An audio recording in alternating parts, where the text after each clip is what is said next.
Меня зовут Адамович Алексей. Я работаю слесарем механосборочных работ на тракторном заводе. Примерно просыпаюсь половину шестого, для того, чтобы мне успеть на работу к 7 часам, поэтому приходится во столько вставать.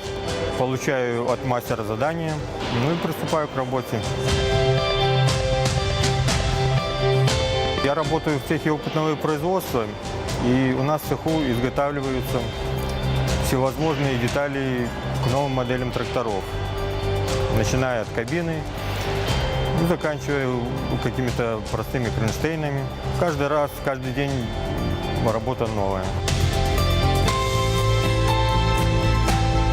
Детали могут быть разными. На изготовление некоторых может уйти и час, а может быть и несколько дней уйти. Я занимаюсь изготовлением трубопроводов на трактора.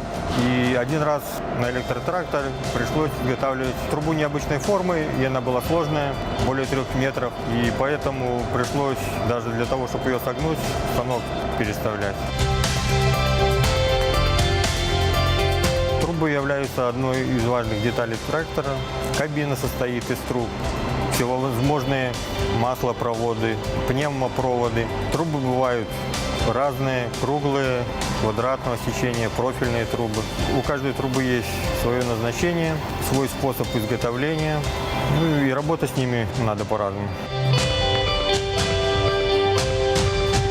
Конечно, эта работа важная, потому что мы здесь в СОПе делаем новые модели, после которых уже начинают потом изготавливаться серийные трактора. Именно от нас зависит, какие новые трактора пойдут потом в серийное производство.